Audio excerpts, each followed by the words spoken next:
थाने? क्यों? इतने सस्पेंस से मत देखो, सीक्रेट तुम भी जानते हो। सीक्रेट? ये क्या बोल रहे हैं आप? अब जो भी बोलेंगे थाने चल के बोलेंगे। अपने अभी चलोगे या खींच के ले जाए तुम्हें? नहीं, हम चलते हैं। चलो ले चलो सर। एक मिनट, अरे वो समोसा भिजवा।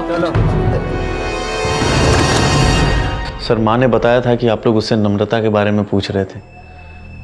कहीं आप ये तो नहीं सोच रहे हैं कि हमने नम्रता के साथ मिलकर रूपाली को मार डाला? माँ ने ही बताया था या नम्रता ने भी सब कुछ बता दिया? सर, नम्रता हमें क्यों बताएगी सर? हम तो नम्रता से पिछले 6 महीने से नहीं मिले। नम्रता तुम्हें नहीं मिल पाई, इसकी वजह भी तुम रूपाली को ही मानते हो ना? सर, हम रूपाली से इसलिए नाराज थे क्योंकि वो किशन को तलाक नहीं दे रही थी और किशन के घर वाले हमें बेइज्जत करने लगे थे। लेकिन इसका मतलब ये नहीं है सर कि हमने उसे मार दिया। 19 मार्च को इंडिया पाकिस्तान का मैच देखा था तुमने? हाँ देखा था सर, लेकिन आधा ही देखा था।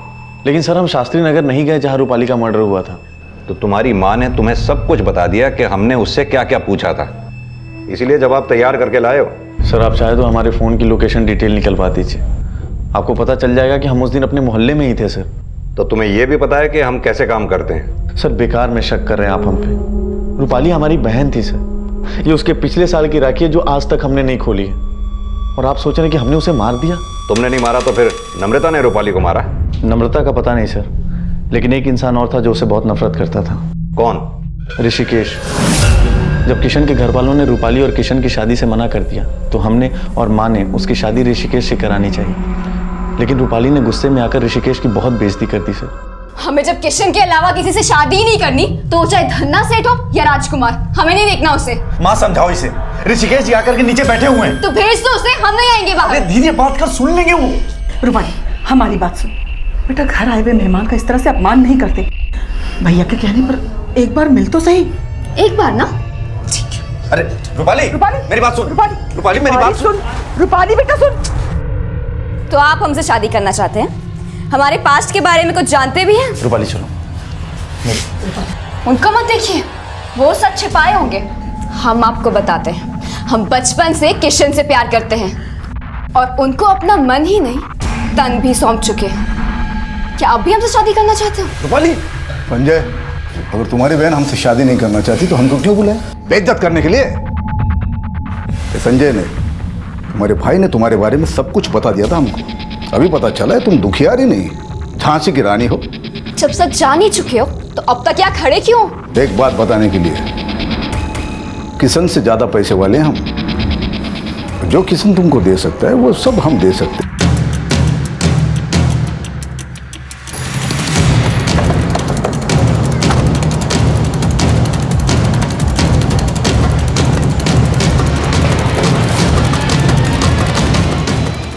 ये ऋषिकेश पांडे जी से मिलना है, उनसे बोलिए इंस्पेक्टर अवस्थी मिलना चाहते हैं। जी sir. Hello sir, inspector Awasthi आपसे मिलना चाहते हैं।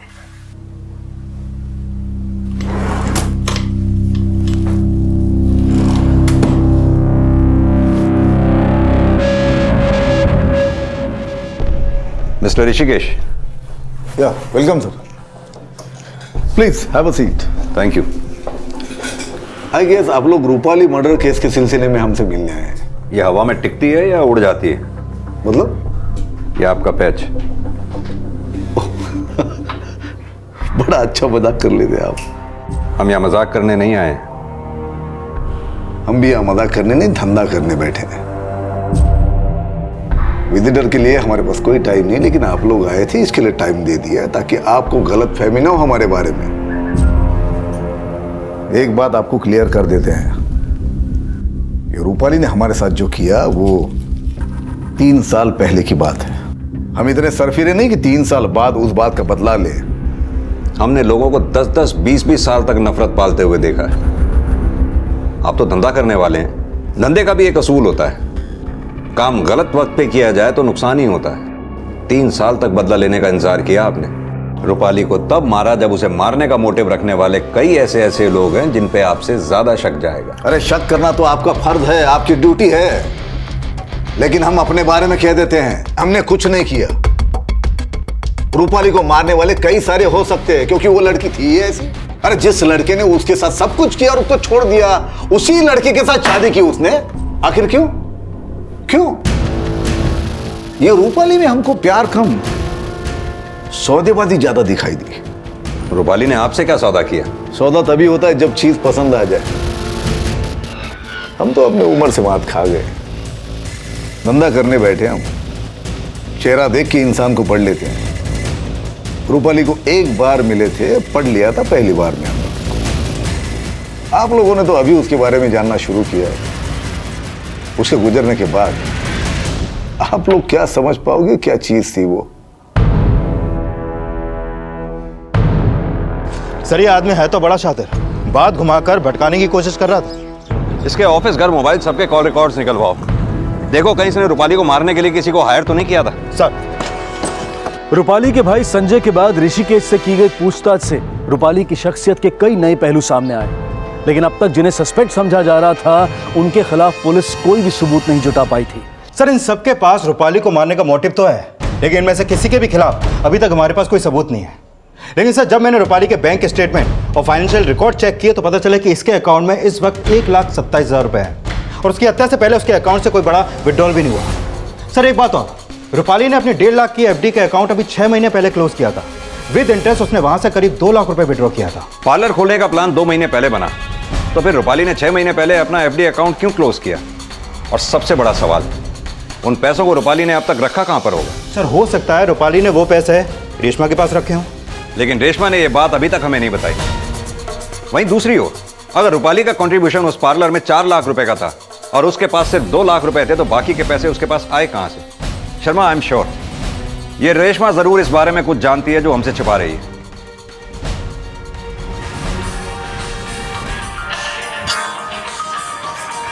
मेरा फोन है ना?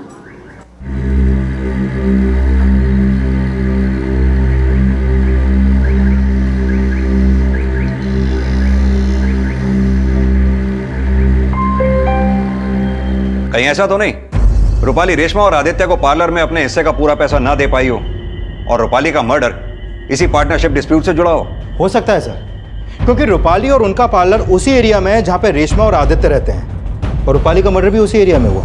और सर रूपाली की लाश हमें जिस सर एक बात पता चली है, रूपाली की हत्या से 1 महीने पहले रूपाली का झगड़ा उनकी कॉलोनी के किसी प्लम्बर से हुआ था।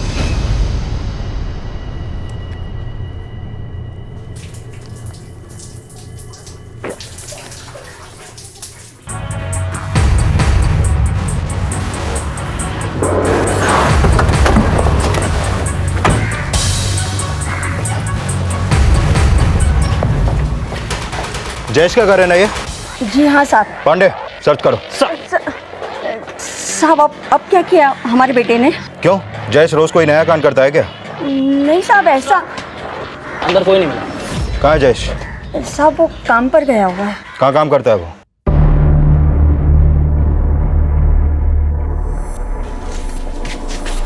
जयेश नाम है ना तेरा?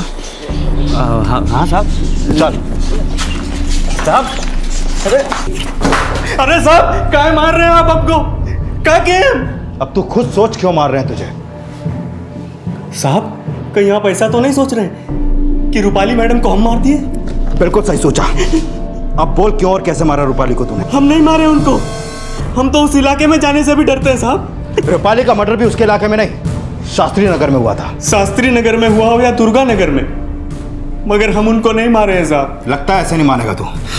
अरे नहीं साहब, नहीं साहब, हमको मत मारिए, हम कुछ नहीं किए साहब। अगर आप हमको जेल में डाल दिए तो हमारी अम्मा रो रो के मर जाएगी साहब। ज्यादा नौटंकी मत कर। सच क्या है वो बोल। नौटंकी नहीं कर रहे हैं साहब, माँ कसम हम कुछ नहीं किए साहब, मैंने कुछ नहीं किया। 1 मिनट शर्मा, छोड़ दो इसे मेरे केबिन में लेके आओ। सर चल।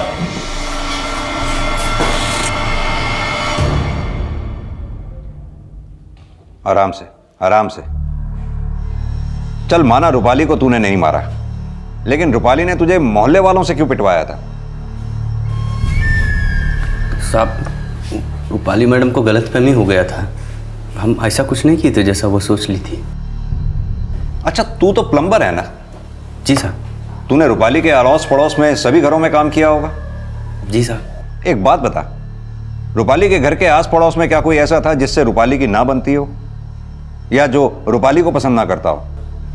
साहब इतना तो कुछ नहीं मालूम, लेकिन रूपाली मैडम का दिमाग हमको कुछ गड़बड़ लगता था। और थोड़े दिन बाद हमको मोहल्ले वालों से पिटवा दिया।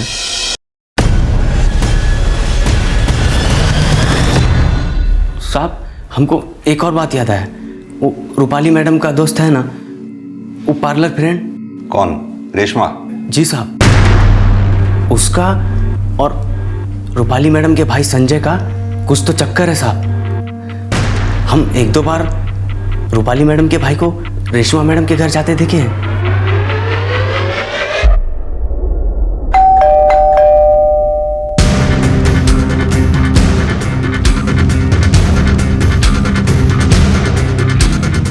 प्लम्बर जयेश के बयान ने पुलिस को एक नया एंगल दिया, जिसकी पुष्टि के लिए पुलिस ने इसे इन्वेस्टिगेट करना शुरू किया।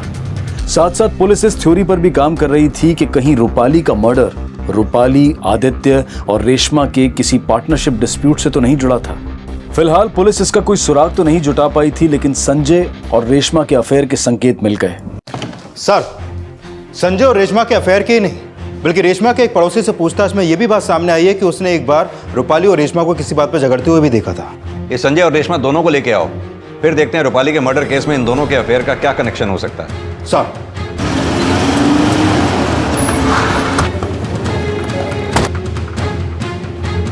ले चलो सर, चलो।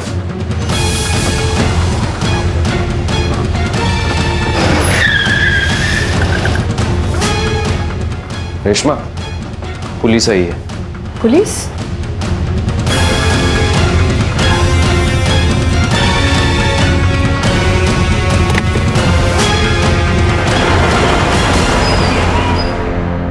सर, नम्रता से ब्रेकअप के बाद हम और रेशमा नज़दीक आ गए थे, लेकिन सर हमारे रिलेशन का रूपाली के मर्डर से कोई लेना देना नहीं है सर।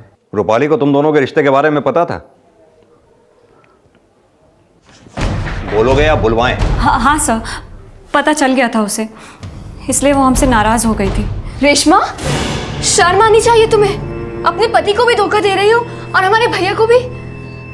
देख रूपाली, अरे ऐसी कोई बात नहीं है, हम रेशमा से प्यार करते हैं। संजय, रूपाली को समझाने की जरूरत नहीं है, वो नहीं समझेगी। देख रूपाली, रेशमा, तो कुछ ना ही बोलो तो अच्छा है, लेकिन हमारी एक बात ध्यान से सुन लो। अगर तुमने हमारे भैया के साथ ये रिश्ता खत्म नहीं किया ना, तो हम तुम्हारे पति से कह देंगे कि तुम उन्हें धोखा दे रही हो। सुनो रूपाली, मेरी बात सुनो। रूपाली, अरे सर, रूपाली ने मना किया था, इसलिए हम दोनों ने एक दूसरे से मिलना बंद कर दिया। तुम दोनों ने मिलना बंद कर दिया या रूपाली को रास्ते से ही हटा दिया? ऐसा कुछ नहीं है सर। झूठ बोलने से कोई फायदा नहीं है। हमें सब पता है कि रूपाली के मर्डर के बाद तुम दोनों एक दूसरे के टच में थे। सर, रूपाली के मरने के बाद हम लोग बहुत दुखी हो गए थे सर, इसलिए आपस में अपना दुख बांट रहे थे। अच्छा सर, अब जैसा सोच रहे हैं वैसा कुछ भी नहीं है।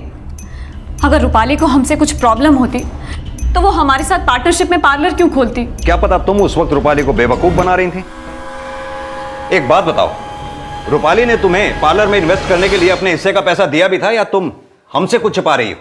नहीं सर, रूपाली ने खुद हमें 4 लाख रुपए कैश दिए थे। रूपाली के पास इतने पैसे आए कहां से? संजय, कहीं ऐसा तो नहीं रूपाली के ब्याह पे तुमने पार्लर में पैसा इन्वेस्ट कर दिया? हम इतने पैसे कहां से लाएंगे इन्वेस्ट कर? तो फिर रूपाली के पास इतने पैसे आए कहां से?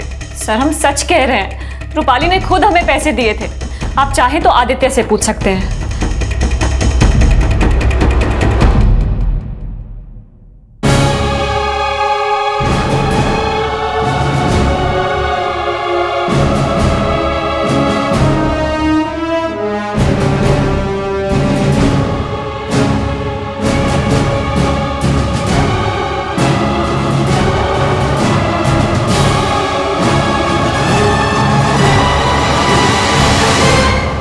सर, 6 महीने पहले एफडी तोड़वाकर भी रूपाली के हाथ में सिर्फ 2 लाख रुपए होंगे।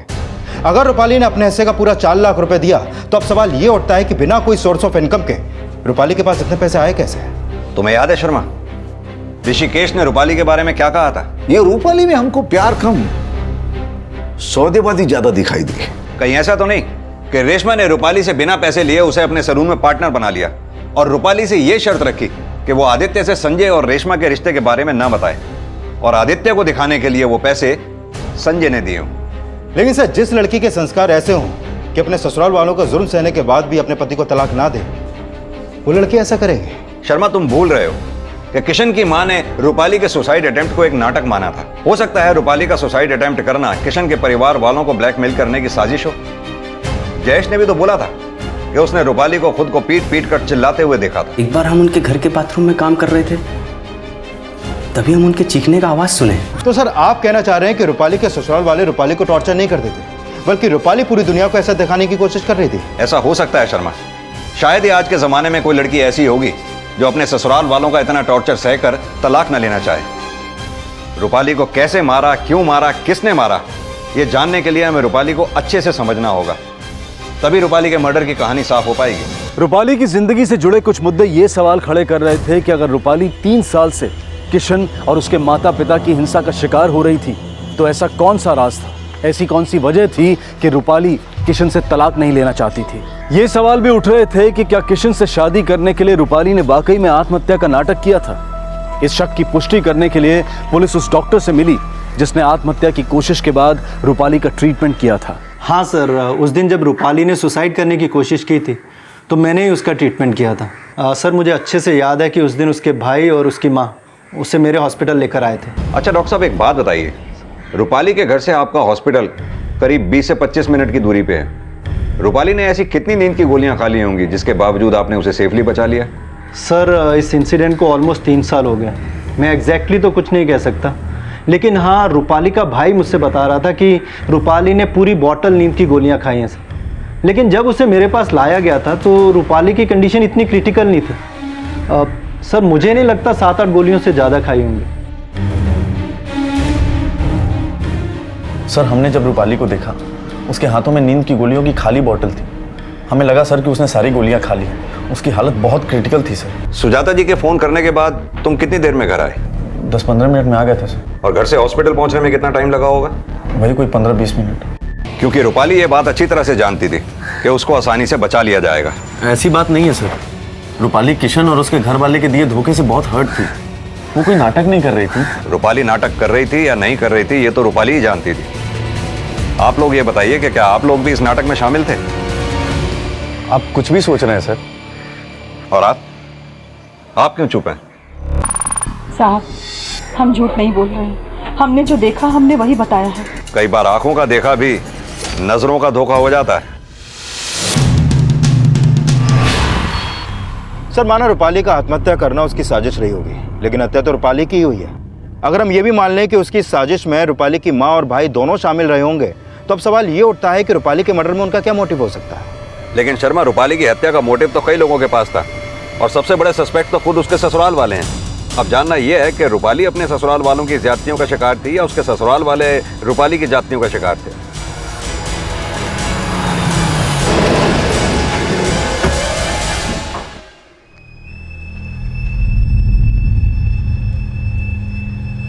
क्या हुआ? आप लोग तो एकदम खामोश हो गए। बोलिए। अब क्या कहें साहब, हम जानते हैं कि हम कुछ भी कहेंगे शक आप हम पर ही करने वाले हैं। अगर आप लोगों ने वाकई कुछ नहीं किया तो फिर डर किस बात का है?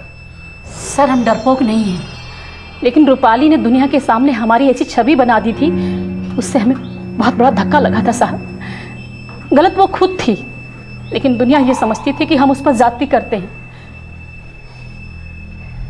और आप भी तो कुछ बोलिए किशन। हम क्या बोले सर, लेकिन एक बात फ्रैंकली बताएंगे, पहले हम रूपाली को गलत नहीं समझते थे। जब हमारे पेरेंट्स ने हमारी शादी रूपाली के बजाय किसी और से करवानी चाहिए, हमें बहुत दुख हुआ। हम अपने एंड से अपने पेरेंट्स को समझा रहे थे, लेकिन रूपाली हमें ही गलत समझ रही थी। और जब उसने वो आत्महत्या की कोशिश की, सबसे ज्यादा हमने अपने आप को कोसा है सर। किशन, तुम्हारे बिना हमारी जिंदगी में कुछ नहीं है। अगर तुम्हारा साथ नहीं मिला तो हम जी नहीं पाएंगे। ऐसे मत बोलो, अब तो हम सिर्फ और सिर्फ तुमसे ही शादी करेंगे। लेकिन जैसे रूपाली हमारी बीवी बनके हमारे घर में आई, उसके तेवर ही बदल गए। उसने पार्लर खोलने के लिए घर से 2 लाख रुपए चुराए थे। पार्लर खोलने के 1 दिन पहले हद कर दी उसने। घर का सारा नगद और सारा जेवर गायब कर दिया उसने। सब मिलाकर करीब 10 लाख होगा। हमने आपको पहले इसलिए नहीं बताया कि आप लोग समझेंगे कि हमने उसको मार दिया क्योंकि उसने चोरी की थी। सर, जो भी किशन के घर वालों ने बोला उससे तो इनका रूपाली को मारने का मोटिव और भी स्ट्रांग हो जाता है, क्योंकि रूपाली इनके गले की हड्डी बन गई थी जो ना तो इनसे उगली जा रही थी और ना ही निगली। कह तो तुम सही रहे हो शर्मा, लेकिन अगर इन लोगों ने रूपाली को नहीं मारा तो वो गहने और नकदी कहाँ गए जो रूपाली ने पार्लर के इनॉग्रेशन से एक दिन पहले घर से गायब किए थे?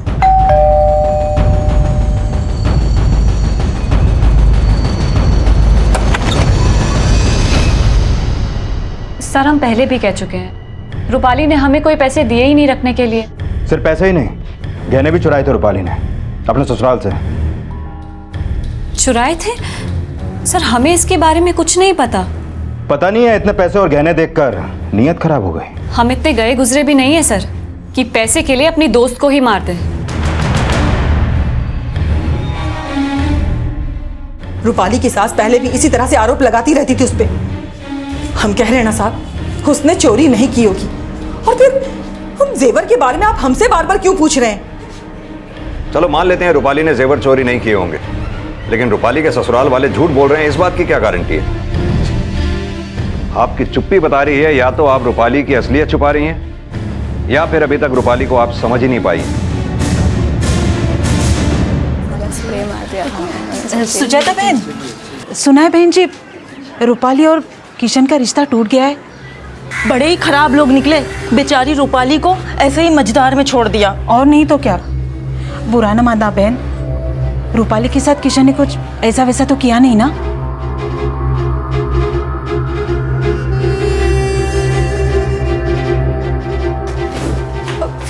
रूपाली,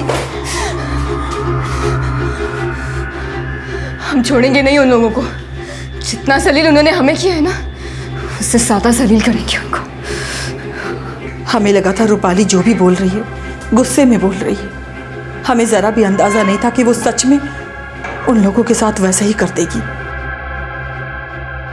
रूपाली की मां का बयान इस शक को पुख्ता कर रहा था कि रूपाली किशन और उसके माता पिता से बदला लेने का मन बना चुकी थी। रूपाली की आत्महत्या को उसका नाटक, किशन से तलाक न लेने को उसके पतिव्रता होने का स्वांग और अपने आप को घरेलू हिंसा की पीड़ित दिखाना उसकी साजिश समझा जाने लगा। इन सारी संभावनाओं के बीच ये सवाल अब भी ज्यों का त्यों बना हुआ था कि आखिर रूपाली की हत्या किसने की। और ये सवाल अब एक ऐसे सवाल को जन्म देने वाला था जो इस केस में 360 डिग्री का घुमाव लाने वाला था। सर, अगर हम रूपाली के ससुराल वालों की बात को सच मान लें कि रूपाली ने अपने ससुराल से गहने और कैश चुराए थे, तो वो गहने और कैश गए कहाँ? क्योंकि रूपाली ने वो गहने ना तो अपने मायके में रखे और ना ही रेशमा को दिए। और सर, रूपाली की हत्या भी लूट के इरादे से नहीं हुई, क्योंकि बॉडी पर उसके गहने और जेवर सब मौजूद थे। शर्मा, ये भी तो हो सकता है कि ये भी रूपाली की कोई साजिश हो। रूपाली की साजिश? सर, आप कहना क्या चाहते हैं? यही कि हमें जो अज्जली लाश मिली उसकी शिनाख्त भी तो रूपाली की माँ और भाई ने ही की थी, तो ये भी तो हो सकता है कि वो लाश रूपाली की ना हो। तो सर, आप कहना चाहते हैं कि वो अज्जली लाश रूपाली की नहीं किसी और की थी और बॉडी पर रूपाली के गहने जेवर रखना एक साजिश थी? सर, अगर ऐसा है तो वो लाश किसकी थी और रूपाली? शर्मा, या तो रूपाली फरार है या फिर उसने किसी को मार के षड्यंत्र रचा हो और ससुराल से चुराए हुए गहने और जेवर लेकर वो फरार हो गई हो। लेकिन सर, उस लाश का तो अंतिम संस्कार हो चुका है। अगर वो लाश रूपाली की नहीं किसी और की थी तो वो लाश किसकी थी ये कैसे पता चलेगा? शर्मा, जिस दिन ये कांड हुआ उस दिन के आगे पीछे की सभी मिसिंग कंप्लेंट स्कैन करो।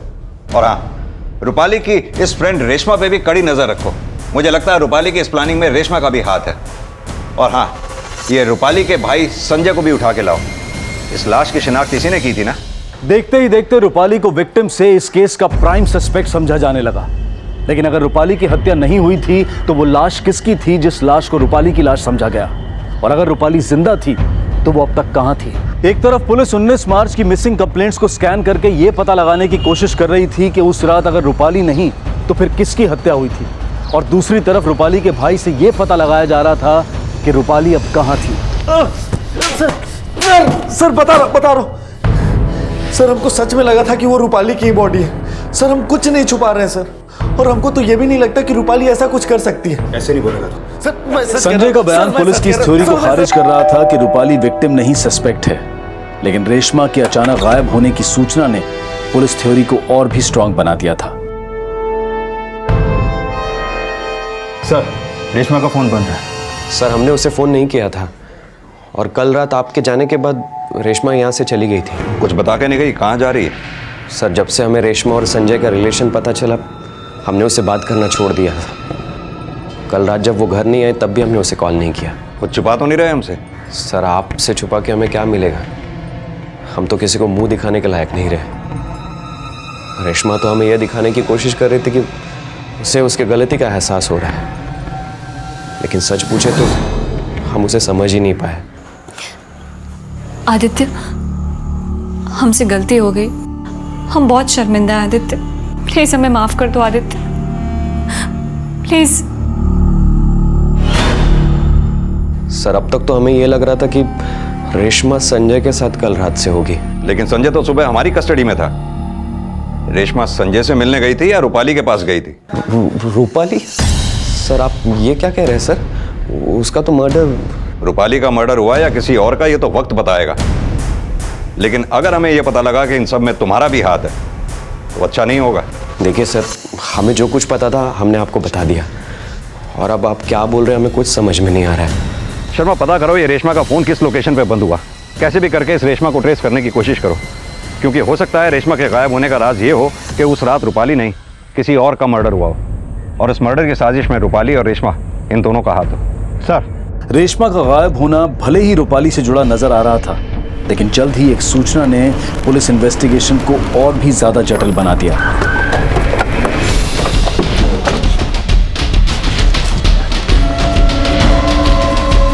इस मोबाइल में रेशमा का ही फोन नंबर का सिम है। रेशमा के पति आदित्य ने भी इसे आइडेंटिफाई किया है। सर ये तो रेशमा का है सर। उसका कहना यह भी है कि जो गहने और जेवर हमें बॉडी पर मिले हैं वो भी रेशमा के ही हैं। इस बॉडी को भी ठीक उसी तरह से जलाया गया है शर्मा, जिसका मर्डर 19 मार्च की रात को हुआ था, जिसे बाद में रूपाली के रूप में शिनाख्त की गई थी। अगर ये बॉडी रेशमा की है तो कहीं ऐसा तो नहीं कि रूपाली ने रेशमा का मर्डर किया हो, क्योंकि रेशमा ही रूपाली का राज जानती थी। कहानी कुछ भी हो सकती है शर्मा, लेकिन सबसे पहले यह कंफर्म होना जरूरी है कि 19 मार्च की रात को जिसकी हत्या हुई वो कौन थी। हेलो, क्या नाम बताया? सुधा वशिष्ठ। ठीक है, उसका एड्रेस एसएमएस कर दो। सुधा वशिष्ठ का नाम इस केस में एक टर्निंग पॉइंट की तरह से आया था। सुधा वशिष्ठ वो महिला थी जो 19 मार्च की उस रात से लापता थी, जिस रात वो हत्या हुई और जिसकी लाश को रूपाली की लाश समझा गया। पुलिस अब सुधा वशिष्ठ के लापता होने का राज जानना चाहती थी।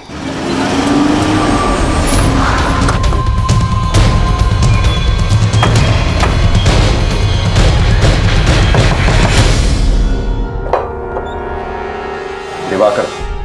जी सर, पिछले एक हफ्ते से सुधा के लिए परेशान हूँ साहब। इतनी छोटी सी बच्ची है, इसको संभालना भी मुश्किल हो रहा है। सुधा!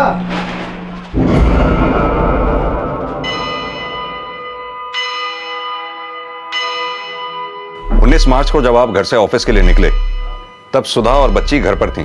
जी। जब सुधा गायब हुई तब बच्ची कहाँ पर थी? यहीं पड़ोस में, थोड़ी दूर पर एक आंटी का घर है। दरअसल सुधा भी एक गारमेंट मैन्युफैक्चरिंग कंपनी में जॉब करती थी। और वो कंपनी कहाँ पर है? जी, हरिनगर में। जिस जगह बच्चे को छोड़ते हो वो घर कहाँ पर है? यहाँ से थोड़ी दूर पे ही है।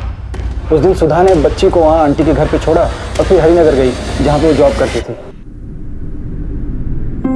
वहाँ के सुपरवाइजर ने बोला कि सुधा 19 मार्च की शाम को 7 बजे ही चली गई थी। सुधा जब भी ऑफिस से छूटती थी तो पहले आंटी के घर जाती थी, बच्ची को लेती थी, फिर यहाँ आती थी। लेकिन उस दिन न वो आंटी के घर पहुंची और ना ही अपने घर। इन दोनों को पहचानते हो? नहीं साहब। सुधा के साथ इन्हें कभी देखा हो? नहीं, मैंने तो नहीं देखा इनको। 19 मार्च की रात शास्त्री नगर में एक हत्या हुई थी। आपकी बीवी हरिनगर में काम करती थी और हरिनगर से शास्त्री नगर कुछ ज्यादा दूरी पे नहीं। ये वो फोटोग्राफ है जो हमें शास्त्री नगर से डेड बॉडी मिली थी। क्या ये सुधा हो सकती है? नहीं साहब, मुझे कुछ समझ में नहीं आ रहा है। आखिर मेरी बीवी को कोई क्यों मारेगा? उसकी तो ना किसी से दुश्मनी है और नहीं कोई लड़ाई झगड़ा। अच्छा, आप हमें उस जगह का पता दीजिए जहाँ सुधा काम करती है, और उस जगह का भी जहाँ आप इस बच्ची को छोड़ा करते हैं। जी साहब। क्या सुधा रूपाली की साजिश का शिकार थी या फिर रूपाली खुद किसी साजिश का शिकार थी? और इन संभावनाओं में यह सवाल उठना भी लाजमी था कि हत्या वाकई सुधा की हुई थी या रूपाली की? गायब सुधा थी या फिर रूपाली? आखिर कौन था अपराधी और कौन था पीड़ित? सर, माना सुधा 19 मार्च को उसी शाम लापता हुई जिस रात शास्त्री नगर में वो मर्डर हुआ और जिसकी लाश को रूपाली समझा गया।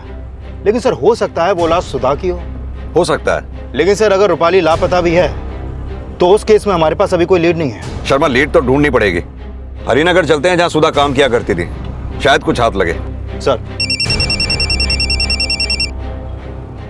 हाँ बोलो पांडे। सर रेशमा का फोन कल रात 11 बजे शास्त्री नगर में बंद हुआ, जहाँ उसका घर भी है और पार्लर भी। उसकी बॉडी भी हमें शास्त्री नगर में ही मिली थी। क्या उसके कॉल रिकॉर्ड्स में ऐसा कोई नंबर है जो सस्पिशियस हो, जिससे हमें इस केस में कोई लीड मिले? सर ऐसा कोई नंबर तो नहीं मिला, लेकिन उसके फोन से कल रात आखिरी कॉल हुआ रूपाली के भाई संजय को। रेशमा का पति आदित्य बोल रहा था कि रेशमा कल रात घर से निकल गई थी। उसने ये शक भी जताया था कि रेशमा संजय के पास गई थी। ये रेशमा के पति आदित्य और संजय दोनों पे नजर रखो, दोनों की कल रात की एक्टिविटीज पता करो। Okay sir.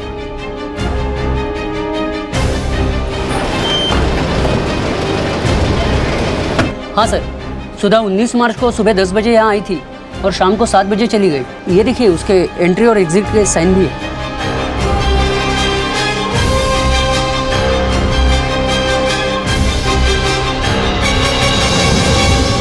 सुधा के पति के बयान के मुताबिक सुधा फैक्ट्री से निकल के सबसे पहले अपने बच्चे को यहाँ इस घर से लिया करती थी। उसके बाद वो अपने घर जाती थी। जिस दिन सुधा के साथ ये हादसा हुआ उस दिन सुधा फैक्ट्री से निकली तो सही, लेकिन इस घर तक नहीं पहुंची। यानी कि सुधा के साथ वो हादसा इस फैक्ट्री और इस घर के बीच में ही कहीं हुआ। और सर उस दिन 19 मार्च को इंडिया पाकिस्तान का मैच होने की वजह से रास्तों पे चहल पहल कम थी। सर हो सकता है ये सब पूरी प्लानिंग के साथ किया गया हो। शर्मा एक काम करो, पता करो ये फैक्ट्री और घर के बीच में कहां-कहां सीसीटीवी लगे हुए हैं। आई एम श्योर किसी ना किसी सीसीटीवी में तो फुटेज जरूर कैप्चर हुई होगी, जिससे हमें सुधा मिसिंग केस और रूपाली मर्डर केस में लीड मिलेगी। सर जिस रात रेशमा का फोन बंद हुआ उसी रात आदित्य के फोन से उसके दोस्त विनय को फोन किया गया था। और जब मैंने विनय से पूछताछ की तो उसने बताया कि आदित्य ने उससे उसकी कार मांगी थी, जो उसने अगली सुबह लौटाई। सर हो सकता है कि सर कई दिनों से आदित्य हर शाम एक बार में जाता है, और जिस रात रेशमा गायब हुई थी उस रात वो उसी बार से नशे में बाहर निकला था। तेरा झूठ पकड़ा गया। उस रात 10 बजे तू शराब के नशे में बार से बाहर निकला और अपने घर पहुंचा। रेशमा उस वक्त घर पे थी। गुस्से में तेरे हाथों रेशमा का कत्ल हो गया और उसकी बॉडी को डंप करने के लिए तूने अपने दोस्त विनय से कार मांगी, जो अगले दिन तूने सुबह लौटाई। क्यों? अब तो खुद बोलेगा या हम तेरे से बुलवाएं? हाँ सर, हमने उसका मर्डर किया। वो हमसे बोली थी कि उससे अपने गलती का एहसास हो रहा है, पर हमें यकीन नहीं हुआ। और उस रात जब हम घर पहुंचे। लेकिन संजय, पुलिस तो कह रही थी कि रूपाली ने अपने ससुराल से 10 लाख की ज्वेलरी और कैश चुराया है। सच बोल संजय, तुझे पता है ना रूपाली कहाँ है? संजय, हम तुम्हें बाद में फोन करते हैं। तेरे कहने का मतलब है कि 19 मार्च की रात को जो बॉडी जलाई गई वो रूपाली की थी? नहीं सर, वो बॉडी किसकी थी हमें नहीं पता, लेकिन उसकी बॉडी देखकर सभी कह रहे थे कि वो रूपाली की बॉडी है। लेकिन सबसे पहले उस बॉडी को तूने और रेशमा ने ही देखा था। कहीं ऐसा तो नहीं तुम दोनों मियां बीवी ने मिलकर रूपाली का कत्ल कर दिया? नहीं सर, देखिए सर, हम मानते कि हमने रेशमा का मर्डर किया, पर हमने रूपाली का मर्डर नहीं किया। पर हमें लगता है कि संजय रूपाली के बारे में कुछ जानता है। उस रात भी रेशमा संजय को रूपाली के बारे में कुछ पूछ रही थी।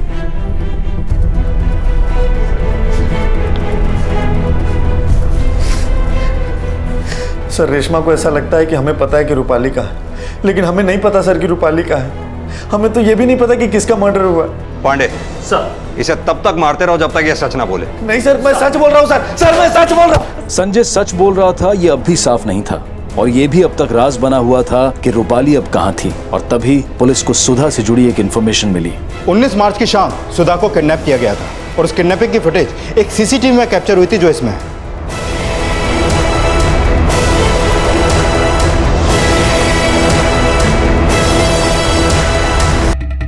जूम करो उसको। वैन का नंबर भी नहीं दिख रहा। ग्रे कलर की वैन है शर्मा, जिसके पीछे टाइगर का स्टिकर लगा है। शर्मा, पता लगाने की कोशिश करो उस एरिया के किसी और सीसीटीवी में शायद ये कैप्चर हुई हो।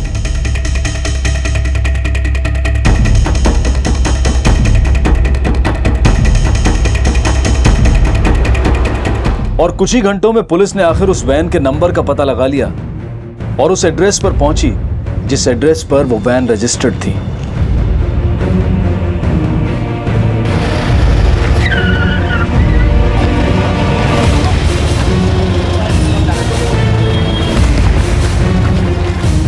सर, हमने किसी का किडनैप नहीं किया है। 19 मार्च की रात इसी वैन में किडनैपिंग हुई थी। सीसीटीवी फुटेज है हमारे पास। 19 मार्च को सर हम 5 बजे घर जल्दी चले गए थे। इंडिया पाकिस्तान का मैच था, लेकिन हाँ हमारा दोस्त हमसे वैन लेकर गया था। कौन दोस्त? जयेश नाम है सर उसका। जयेश वो प्लम्बर? हाँ सर, जयेश प्लम्बर। अरे बेटा कहाँ जा रहा है? अम्मा बहुत जरूरी काम। आगे बताएं। अरे बेटा मेरी बात तो ये तो बता के जा कि क्या जरूरी काम है। अरे मेरी बात तो सुन बेटा। अरे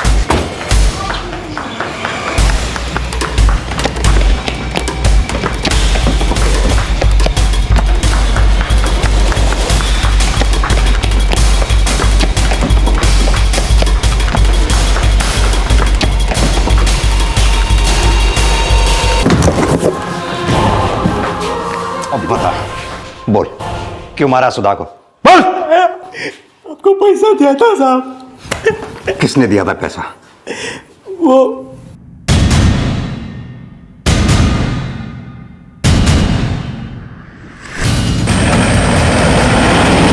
साहब, लेकिन बात क्या बताएंगे?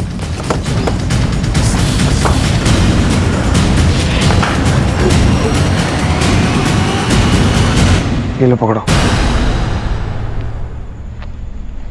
बोलो साहब, कैसे और कब कहाँ आपकी बीवी खत्म कर दें? ऐसे नहीं मारना है, जिससे तुम भी पकड़े जाओ और हम भी पकड़े जाए। ठीक है, आप बताओ कैसे क्या करना है, कब करना है?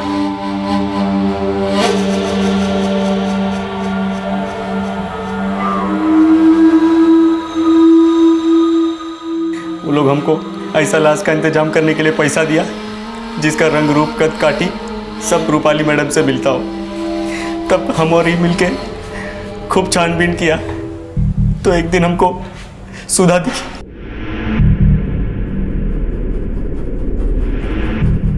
साहब, उन लोगों ने सुधा को इंडिया पाकिस्तान के मैच वाले दिन उठाने के लिए कहा था, क्योंकि उसी रात किशन अपनी बीवी को खत्म करने वाला था। साहब, सुधा की बॉडी को रूपाली का बॉडी बताने की साजिश हम इसलिए किए क्योंकि हम जानते थे कि भले ही पहले शक आपका हम पर जाए, लेकिन जब आपको यह पता चलेगा कि वो बॉडी रूपाली की नहीं है तो आपका शक रूपाली और उसके घर वालों पर जाता। यानी वो गहने और जेवर का चोरी होना झूठ था?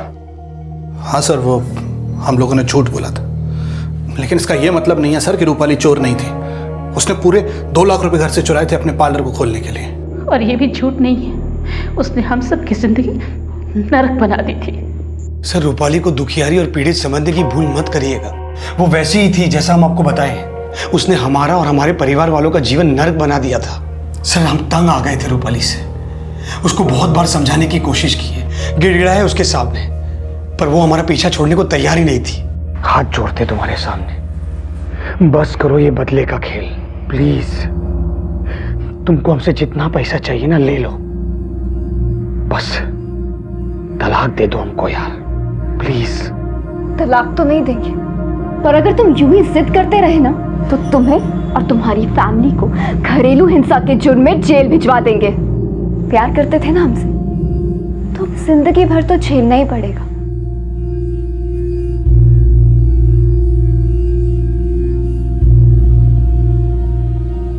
सर, बहुत प्रॉब्लम्स क्रिएट कर रही थी वो हमारे लिए और हमारे परिवार वालों के लिए, और इसीलिए उसे मारने के अलावा हमें और कोई सोल्यूशन नहीं सूझा।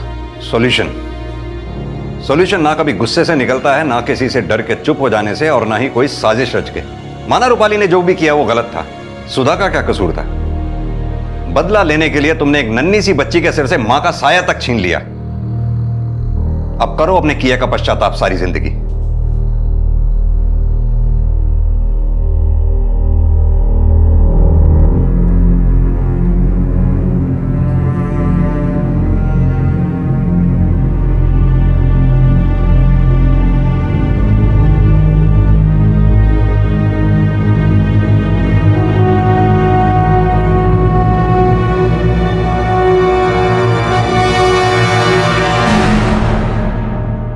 दूसरों को तकलीफ देने और बदला लेने की बजाय अगर रूपाली अपने जीवन में आगे बढ़ गई होती तो शायद आज वो जिंदा होती। लेकिन रूपाली गलत थी ये कहकर गुप्ता परिवार को सही साबित नहीं किया जा सकता।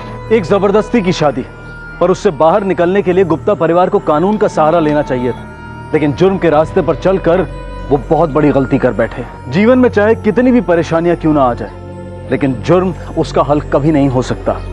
याद रखें, क्राइम नेवर पेज। कहते हैं कि ख्वाहिशों से इंसान की जिंदगी खूबसूरत होती है, लेकिन ख्वाहिशों को असल जिंदगी में उतारने के लिए मेहनत, लगन और अभ्यास की जरूरत होती है। जब इंसान किसी शॉर्टकट के जरिए अपनी ख्वाहिशों को अंजाम देने की कोशिश करता है तो गुनाह अपने आप पनपता है।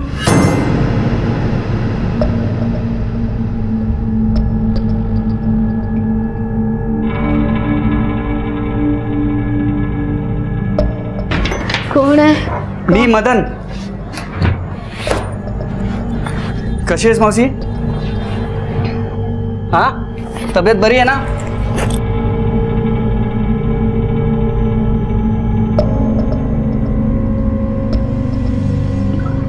गोली घे मावशी, गोली.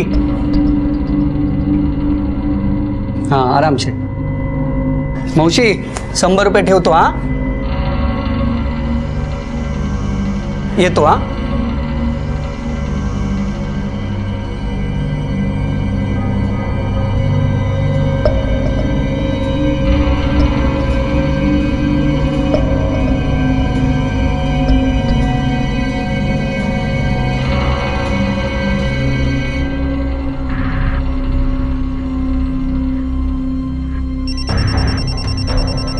अरे तू फोन लाई है क्या?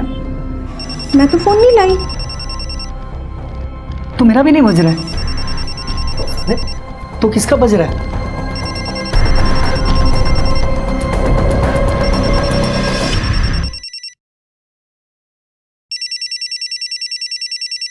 अरे मोबाइल तो इसमें ही है. अरे तू ये क्या कर रहा है? किसी के सामान को ऐसे हाथ नहीं लगाते, छोड़ो.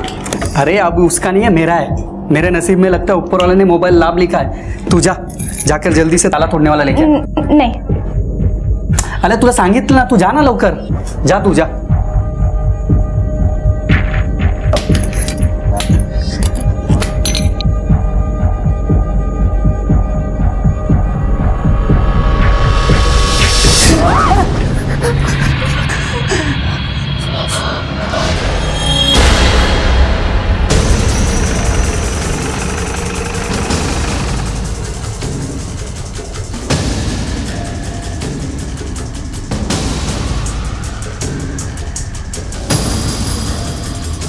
आइए सर. सर इसी बैग में इस लड़की की लाश मिली है.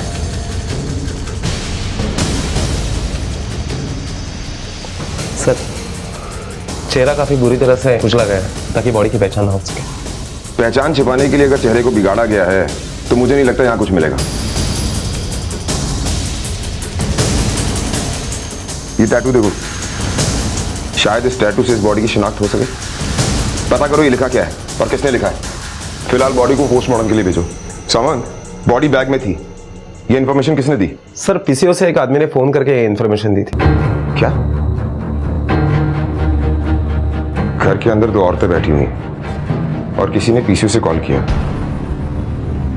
ये घर किसका है? सर बेड पर जो औरत बैठी है ये घर उसी का है. ये ऐसी लेटी रहती है? जी साहब. तुम कौन हो? साहब मैं संगीता, यहाँ काम करने के लिए आती हूँ. रोज सुबह में झाड़ू पोछा बर्तन करती हूँ. इस घर में और कौन कौन रहता है? इनके परिवार में से कोई? साहब मौसी बिल्कुल अकेले है. इनका एक बेटा था ना, वो कुछ साल पहले ट्रेन एक्सीडेंट में मर गया, तब से अकेले है. इनकी हालत अच्छी थी ना, तब अच्छे से चलती फिरती थी, लेकिन इनको जब से लकवा मारा है ना, तब से ऐसे बिस्तर पर पड़ी है. साहब मैं जब सुबह आई ना काम पर, तब तो ये बैग नहीं था. नहीं था मतलब? इन्हें लकवा मारा हुआ है, ठीक नहीं है ये. तो बैग कहाँ से आया? साहब अब घर में इतने लोग आते जाते हैं, क्या मालूम किसने रखा है. क्या आप बता सकती हैं कि इस घर में कौन कौन आया था? प्लीज याद करने की कोशिश कीजिए. लाश मिली है आपके घर में, खून हुआ है. याद करके बताइए कि कौन आया था आपके घर में. याद नहीं है. कुछ लोग आते हैं, दवाई पैसे देते हैं. मैं तो दवाई खा के सोई थी. मौसी को तो बहुत ही बुरा हाल है साहब. एक तो उम्र, ऊपर से ये बीमारी. अब तो उनकी याददाश्त भी कमजोर होती जा रही है. बहुत ही मुश्किल से पहचानते हैं किसी को. हाँ सर, एक्चुअली हम भी काफी टाइम से पूछताछ कर रहे हैं कि यहाँ पर कौन आया था, किसने ये बैग रखा, किसने देखा. सर इस लाश के बारे में जो इन्फॉर्मेशन करने वाला कॉल आया था वो पास वाली दुकान से ही आया था। तुमने दुकानदार से पूछा कि वो फ़ोन किसने किया था? नहीं सर, उसका कहना है कि पीसीओ काफ़ी लोग आते जाते हैं। सामान, इस घर की अच्छी तरह से तलाशी दी, कुछ मिला? हाँ सर, टेबल पर कुछ दवाइयाँ है और एक 100 रुपये का नोट, उसके अलावा कुछ भी नहीं मिला। साहब, मौसी की दवाई तो मदन लेके आता है। मदन? सर, यही मदन है। इसी ने पीसीओ से फ़ोन किया था। पीसीओ के ऑनर ने इसकी पहचान की है।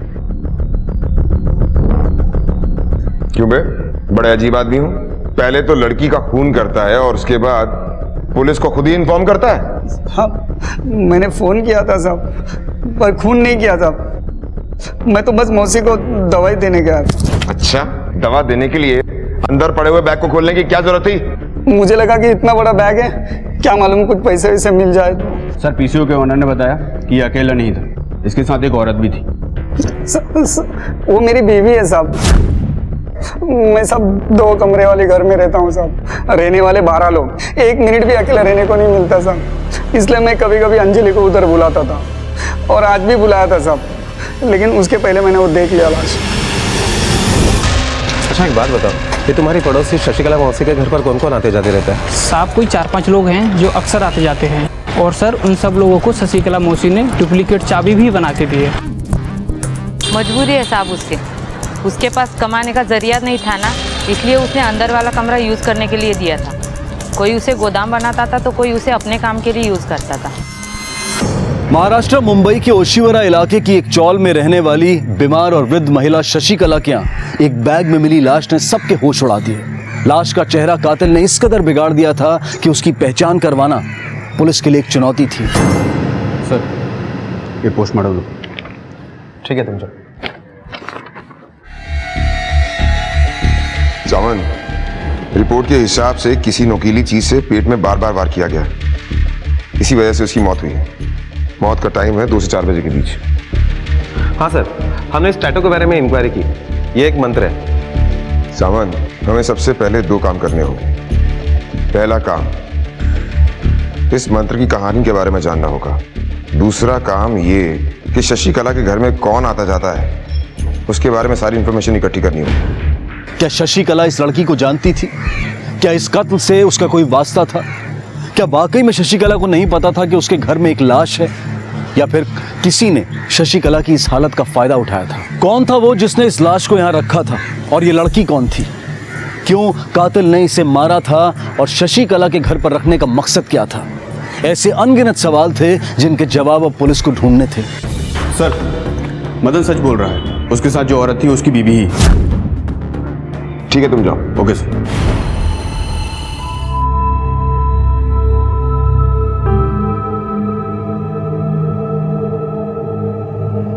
साहब, अच्छा, इनके घर पर कौन कौन आता जाते रहता है, उनका नाम पता है? साहब, एक तो मदन आता है जो मौसी की दवाई लाता है, और उसी के बहाने उसके साथ का हमें पता है। तुम बाकी लोगों के बारे में बताओ। साहब, एक मंजुल सेठ है, वो अपना माल रखने के लिए इधर आता है। दूसरी तो मैं हूँ साहब, जो इधर काम करती हूँ। और तीसरा अपना जो शौकत है, वो घर में चूड़ियाँ बनाता है। वो डिलीवरी के पहले का जो एक्स्ट्रा माल होता है ना, वो इधर रखने के लिए आता है। इनके एड्रेस जानती हो? हाँ साहब, मालूम है ना। सर, ये जो लड़की के हाथ पे टैटू है, वो माँ आशापुरा का मंत्र है, जो अक्सर नज़र से बचने के लिए या मन्नत पूरी होने पर गुंदवाना पड़ता है। ठीक है। Okay sir. सर, पता चला है कि शशिकला के घर पर संगीता, मदन, मंजुल और शौकत, ये लोग आते जाते हैं। सावन, I am very sure in चारों में से कोई एक है जिसने इस खून को अंजाम दिया है।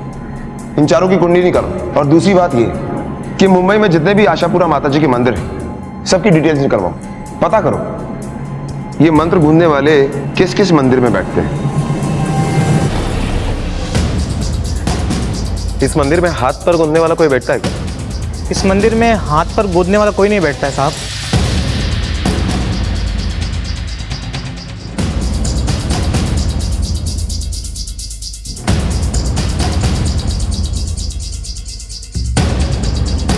सर, पता चला है कि मुंबई में जितने भी आशापुरा माता जी के मंदिर है, उसमें से सिर्फ गोरेगांव के मंदिर में ही ये मंत्र गुदवाने वाला बैठता है। सावन, एक काम करते हैं, मैं इस मंत्र गूंजने वाले के पास जाकर पूछताछ करता हूं, शायद कुछ हाथ लग जाए। तुम शौकत, संगीता, मंजुल और मदन, इनसे जाकर पूछताछ करो। Okay sir. अरे रवि बेटा, ये पांचाल जी का माल पहुंचा दे बेटा। जी जी, आपका माल पहुंच जाएगा। सुनो, शशिकला मौसी के पास तुम ही सामान रखते हो ना? हाँ साहब।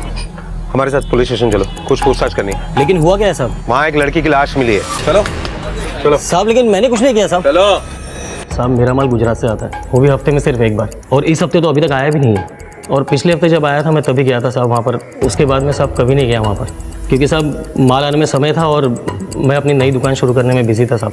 और साहब मेरा माल बैग में नहीं बॉक्सेस में आता है, जिस पर दुकान का लोगो होता है। साहब मैं नहीं जानता ये बॉक्स किसका है। पंडित जी, इस मंदिर में मन्नत पूरी होने पर हाथ गुंदवाने की प्रथा है ना? हाँ साहब, ये प्रथा बस इसी मंदिर में है। आप बता सकते हैं कि हाथ गूंदने वाला कहाँ मिलेगा? सर मंजूर सही बोल रहा था। इंक्वायरी में ये पता चला कि वाकई वो एक हफ्ते पहले से शशिकला मौसी के घर पे नहीं गया था। चौल ने भी उसे आते जाते हुए नहीं देखा सर। और सर वाकई वो अपनी नई दुकान की तैयारी में लगा हुआ है। कुछ भी हाथ नहीं लगा, इसका मतलब है जिसने भी ये कत्ल किया है वो हमारे साथ स्मार्ट प्ले कर रहा है। फिलहाल तो इसे यहाँ पर बिठाने का हमारे पास कोई रीजन नहीं है, इसे छोड़ दो। और हाँ, इसके पीछे हमारे खबरी लगा देना। Okay sir. ध्यान से देखो इसे, ये मंत्र तुमने गूंदा था? हाँ साहब, एक लड़की के हाथ पर यह मंत्र मैंने ही गूंदा था, पर यह तो 7-8 महीने पुरानी बात है। इतनी पुरानी बात तुम्हें अभी तक याद है? वो इसलिए साहब कि आम तौर पर लोग अपने हाथ पर भगवान की फोटो या नाम लिखवाते हैं, पर उस लड़की ने खास तौर पे ये मंत्र अपने हाथ पर लिखवाया था। उस लड़की का नाम बताया तुम्हारे पास? नाम पता तो नहीं मालूम साहब, पर हाँ याद आया, वो अपना बैग यहाँ भूल गई थी। वो बैग मैंने मंदिर के ऑफिस में जमा करवा दिया था। अगर आप मंदिर का रजिस्टर चेक करें तो शायद उसका नाम और पता आपको मिल सकता है।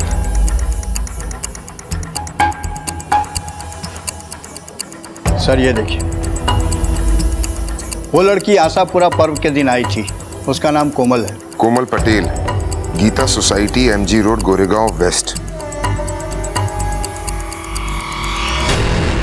शौकत कहाँ है? बुलाओ उसे। साहब मेरे मियाँ तो 4 दिन से घर ही नहीं आए हैं। कहाँ गया? कुछ बता के नहीं गए साहब, और तो और उनका अभी फ़ोन भी नहीं लग रहा है। फ़ोन नंबर दो उसका। बात क्या है साहब? जल्दी पता चल जाएगा, फिलहाल तुम उसका फ़ोन नंबर दो। शौकत के बारे में जैसे तुम्हें कुछ पता चलता है तुरंत हमें बता देना। जी सर। चला। सामंत, मंदिर के रिकॉर्ड से एक लड़की के बारे में पता चला है जिसने ये टैटू बनवाया है।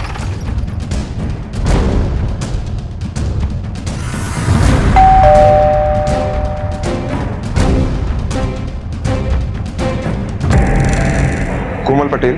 जी, कोमल मेरी बेटी है। सावंत, इस मंत्र को पहचानती हैं आप? जी हाँ, ये मेरी बेटी कोमल के हाथ में बना है। जरा बुलाइए उन्हें। जी वो यहाँ नहीं है, वो अपने ससुराल में है। आप यकीन के साथ कह सकती हैं कि वो वहीं पर है?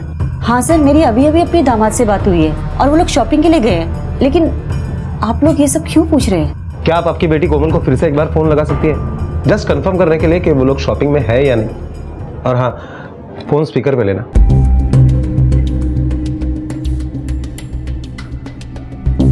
आपके द्वारा डायल किया हुआ नंबर अभी बंद है।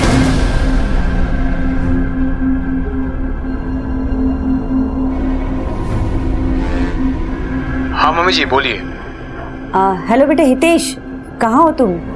कोमल का फ़ोन नहीं लग रहा है, कहाँ है वो? मम्मी जी हम लोग मॉल आए हैं, वो वॉशरूम गई है, शायद नेटवर्क का प्रॉब्लम होगा इसलिए नहीं लग रहा होगा। आप मुझे बताइए ना क्या बात है, मैं उसे मैसेज दे दूंगा। नहीं नहीं बेटा, कोई बात नहीं, तुम लोग शॉपिंग करो, मैं बाद में बात करती हूँ। ओके मम्मी जी ठीक है, मैं आपको थोड़ी देर में बात कराता हूँ। आपसे एक रिक्वेस्ट है, अपनी बेटी और दामाद का नंबर और उनका एड्रेस दे सकती हैं आप? जी।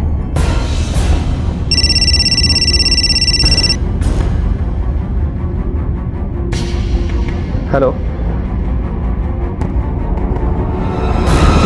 साहब, शौकत के बहन फातिमा, उसका एक हिंदू लड़के के साथ चक्कर था साहब। दोनों शादी भी करना चाहते थे, लेकिन शौकत बीच में आ रहा था। उसने ना साहब एक बार उस लड़की को बहुत बुरी तरह से पीटा भी था। बोला देखो मेरी बहन से दूर रहना, नहीं सुना रहा तू।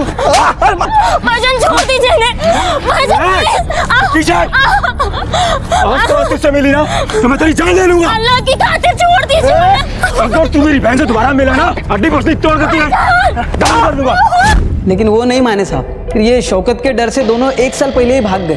अब सुना है साहब कि दोनों ने शादी भी कर दी है और मनोज के मामा के गांव जाके बस गए हैं। हाँ। अच्छा, तुम्हें ये मनोज की मामा के गांव का नाम मालूम है?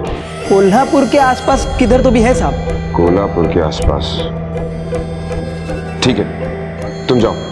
ठीक है साहब, आ तो सर कहीं ऐसा तो नहीं कि जिस लड़की की लाश हमें शशिकला मौसी के घर पे मिली है वो शौकत की बहन की हो, जिसके अफेयर की वजह से गुस्से में आकर शौकत ने उसे मार डाला और कहीं ठिकाने पर लगा दिया।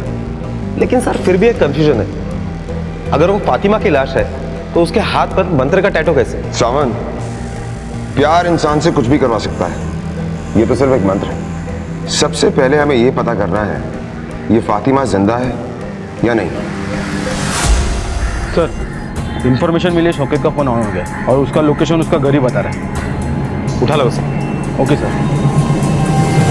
चल बेटा शौकत, ये बता शशिकला मौसी के घर पे जो लाश मिली है वो किसकी है? साहब मेरे को क्या मालूम साहब किसकी है। तुझे ये तो मालूम होगा ना कि तू 4 दिन से कहाँ गायब था और तेरा फोन क्यों बंद था? साहब वो मेरा एक दोस्त है, मैं उसका गांव गया था। उसकी ना साहब माँ की तबीयत खराब है साहब, तो रास्ते में ना साहब मैं जा रहा था, मेरा फोन है ना गिर गया और साहब टूट गया। देख ज्यादा चालाक बनने की कोशिश मत कर, क्योंकि हमें पता है कि तूने फातिमा और मनोज को जान से मारने की धमकी दी थी और जब उन लोगों ने तेरी बात नहीं मानी तो तूने फातिमा का कत्ल किया और उसकी डेड बॉडी शशिकला मौसी के घर पे छुपा दी, है ना? साहब मैं क्यों उसे मारूंगा साहब? तावड़े, इसे तब तक मारते रहो जब तक ये सच नहीं बोलता।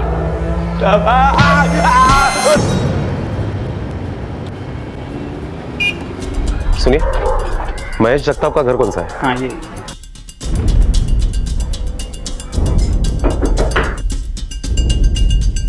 अपन कौन?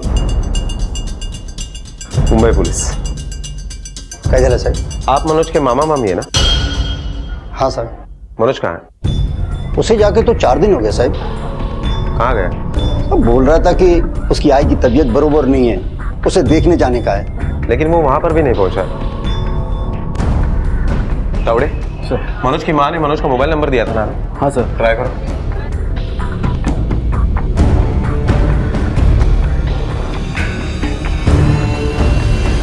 सर फोन बंद आ रहा है। ठीक है ठीक है, चल।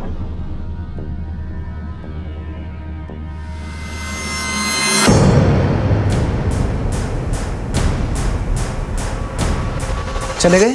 हाँ। और बेटा अभी कुछ दिनों के लिए ना तुम दोनों कहीं और रहने चले जाओ। जाओ जल्दी करो, उठाओ सामान। जी चलो चलो चलो। अरे आओ बेटा, सुनो फोन कर देना आपको जल्दी से पहुंच के। आप लोगों ने इन्हें तो छुपा लिया, लेकिन इनकी चप्पलें छुपाना भूल गए। अब तुम बताओ, तुम लोगों ने झूठ क्यों बोला? सर हमें लगा कि आपको शौकत ने भेजा है, क्योंकि इससे पहले उसने सर कुछ गुंडे भेजे थे यहाँ पे। बड़ी मुश्किल से इन बच्चों की जान बच पाई है साहब। देखिए, हम यहाँ पर यह कंफर्म करने के लिए आए थे कि फातिमा जिंदा है या। खैर, तुम लोगों को परेशान होने की कोई जरूरत नहीं है, क्योंकि तुम दोनों जन बालिग हो। और हाँ, कोई अगर तुम्हें तकलीफ देता है तो तुम पुलिस की मदद ले सकते हो। Thank you sir. शशिकला के घर में मिली लाश की पहचान करने के लिए पुलिस ने ईड़ी चोटी का जोर लगा दिया।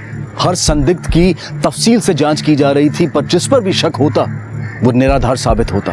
अगर ये सब जो किसी न किसी तरह से उस घर से जुड़े थे निर्दोष थे, तो फिर कातिल कौन था जिसने इस घर को लाश छिपाने के लिए इस्तेमाल किया था, और कौन थी वो लड़की? लेकिन एक बात तो साफ थी कि कातिल को शशिकला के घर और उस घर में आने जाने वाले लोगों की जानकारी थी। फिलहाल हाथ पर मंत्र गोदने वाले के जरिए मिली कोमल पटेल की लीड ही बची थी, लेकिन कोमल की मां और कोमल के पति के मुताबिक कोमल जिंदा थी। इसलिए पुलिस ने अब खुद कोमल से रूबरू होने का फैसला किया।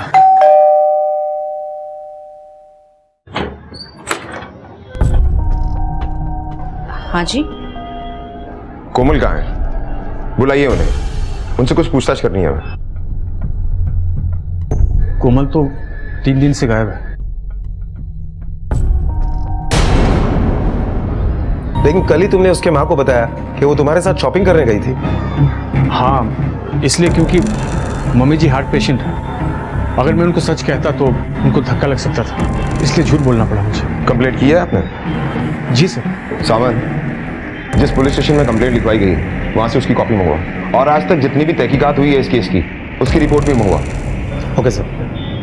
फिलहाल आप लोगों को हमारे साथ चलना होगा। सर, आप लोग हमें यहाँ क्यों लेकर आए?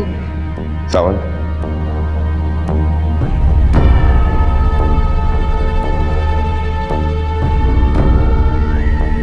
इस टैटू को पहचानती हैं आप?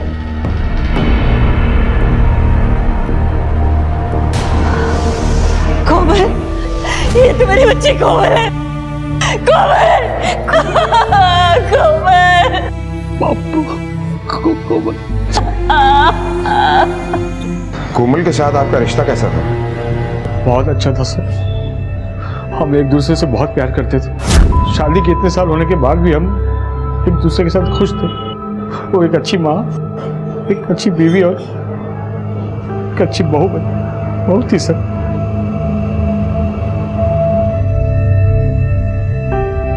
अच्छा ये बताइए कि कोमल के साथ आपका कोई झगड़ा हुआ था क्या? पति पत्नी के बीच में ऐसे छोटे मोटे झगड़े होते रहते हैं सर, लेकिन ऐसा कभी कोई सीरियस वाला नहीं हुआ सर। साहब क्या बताऊं, कोमल के साथ किसी की दुश्मनी हो या झगड़ा, ये तो मैं सोच भी नहीं सकती। वो तो बस सुबह से घर का सारा काम करती थी और फिर दुकान पे जाती थी। हाँ पटेल सर, हाँ अभी आपका माल भेज रही हूँ।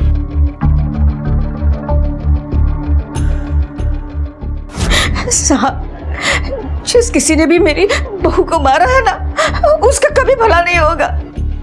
कोमल जैसी अच्छी इंसान और हमारे बुढ़ापे के सहारे को उसने हमसे छीन लिया है। क्यों? आपका बेटा आपका बुढ़ापे का सहारा नहीं? अब क्या बताऊं साहब, हितेश को तो ये फरसान का धंधा बिल्कुल पसंद नहीं था। उसे दुकान पे बैठना भी अच्छा नहीं लगता था, इसलिए बेचारी यही रोज जाकर वहां बैठती थी। साहब, संभालती नहीं तो क्या करती, क्योंकि वो समझ गई थी कि हितेश तो बस लाटसा बनकर घूमेगा। हितेश को शेयर मार्केट और लॉटरी की इतनी बुरी लत लगी थी कि कोमल से जब देखो पैसे मांगता रहता था। क्या मिलेगा ये फरसन की दुकान से? पैसे लगाने हैं तो शेयर मार्केट में लगाओ, रातों रात मोटी रकम कमाओ। मोटी। मैं आपके रातों रात करोड़पति बनने का सपना नहीं पूरा कर सकती, और शेयर मार्केट और लॉटरी के लिए तो मैं तुम्हें एक पैसा नहीं दूंगी। नहीं दोगे मतलब? मेरे घर की कमाई मुझे देने से मना कर रही हो तुम? हाँ मना कर रही हूँ, क्योंकि मेहनत की कमाई है, ऐसे ही लुटाने के लिए नहीं है। ठीक है, एक आखिरी बार दे दो, आगे से मत देना। देखो 1 का 10 मिलेगा, सारा कर्जा छूटा हो जाएगा, देखना। यही बोल के आपने मुझे हर बार बेवकूफ बनाया है, पर अपने कोमल, पैसे तो मैं लेकर ही जाऊंगा। अरे ये क्या कर रहे हो तुम? अरे ये क्या कर रहे हो तुम? छोड़ो छोड़ो छोड़ो, क्या कर रहे हो तुम? पैसे लेकर ही जाऊंगा। ये आप कैसी बात कर रहे हैं सर? हाँ मैं मानता हूं कि मुझे शेयर मार्केट की लत थी। इसका मतलब ये नहीं कि मैं अपनी बीवी का खून कर सकता हूँ। आप लोगों के यहाँ आने से पहले मैं यही उम्मीद लगा बैठा था कि वो मिल जाएगी, लेकिन मैं ये कभी नहीं सोच सकता था कि उसके साथ ऐसा कुछ हो सकता है। पिछले 4 दिन से शेयर मार्केट के उतार चढ़ाव के कारण मैं एक स्टॉक मार्केट में एक ब्रोकर के पास बैठा था ताकि कुछ पैसे कमाऊं, उसको दिखाऊं, पर जिसे मैं कुछ दिखाना चाहता था उसी की कब्र लिखवाना पड़ा मुझे। और अब तो पता चला कि वो। मिस्टर हितेश, मुजरिम अक्सर नए नए तरीके यूज करता है पुलिस को गुमराह करने के लिए, लेकिन कहीं ना कहीं वो गलती जरूर करता है। कोमल का खून तुमने किया है, चाहे किसी ने भी किया हो, बहुत जल्द पकड़ा जाएगा। सर ये वो मिसिंग कंप्लेंट की कॉपी है जो कोमल के ससुराल वालों ने लिखवाई थी। सिर्फ कंप्लेंट की कॉपी? कोई लीड नहीं मिली? नहीं सर, दरअसल उन लोगों ने अभी इस केस की तहकीकात शुरू की थी, लेकिन ये केस अभी हमारे पास है। सावंत, हितेश का इस मर्डर केस से कोई ना कोई कनेक्शन जरूर है। कोमल के मर्डर वाले दिन की हितेश की मोबाइल लोकेशन निकालो और साथ ही साथ उसके पिछले 6 महीने के कॉल रिकॉर्ड्स भी निकलवाओ, और हमें एक बार उनके पड़ोसियों से पूछताछ करनी होगी। हो सकता है जो बात परिवार वाले छिपा रहे हैं वो पड़ोसियों से पता चल जाए। सावंत, तुम उसके पड़ोसियों से पूछताछ करो, तब तक मैं शशिकला के पास जाकर कोमल के बारे में पूछताछ करता हूँ। इस तस्वीर को ध्यान से देखिए, याद करने की कोशिश कीजिए कि आप इस लड़की को पहचानती हैं।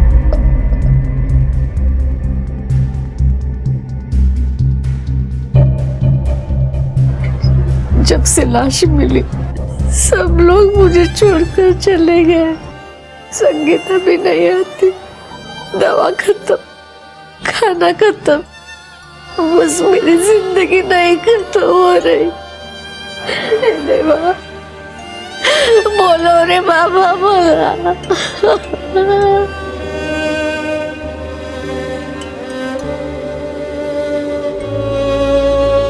ये आपकी दवा का पर्चा है।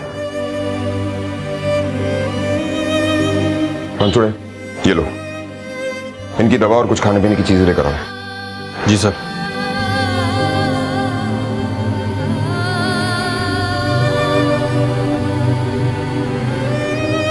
कमाल, करता कोई है और भुगतता कोई बेचारा लाचार। सर, हितेश और कोमल का झगड़ा कोई पति पत्नी वाला झगड़ा नहीं था, पैसों के लिए रोज झगड़ा होता था। सर, मैं भी शेयर मार्केट में काम करता हूँ, सब जानता हूँ हितेश के बारे में। कोमल बेचारी कमाती थी और ये उसका मेहनत का पैसा लॉटरी और शेयर मार्केट में उड़ाता था। बहुत अच्छी लड़की थी सर, लेकिन गलत घर में ब्याही गई थी। सब दो मुंहे सांप है सर इस घर में। वो करसन उसी की कमाई खाता था और पीठ पीछे उसी को कोसता था। बहू का बाहर जाकर काम करना उसे बिल्कुल पसंद नहीं था। और बेटा तो किसी लायक है ही नहीं। आपको क्या लगता है, क्या वो अपनी बहू को मार सकता है? मजबूरी नहीं होती ना तो शायद ये भी कर लेता था, लेकिन प्रॉब्लम ये थी कि कोमल अकेली कमाने वाली थी। वो अगर मर जाती ना तो पूरा परिवार खत्म हो जाता था, भूखा मरता था। साहब, वो कोमल मैडम को हितेश साहब के अलावा एक प्रॉब्लम और थी। क्या? साहब, वो 3 दुकान छोड़ के मंजूल फरसान है ना, वो मंजूल साहब की बीबी कोमल मैडम से बहुत जलती थी। क्यों? साहब, वो उनकी बीबी को लगता था कि कोमल मैडम और मंजूल साहब के कुछ चल रहा है।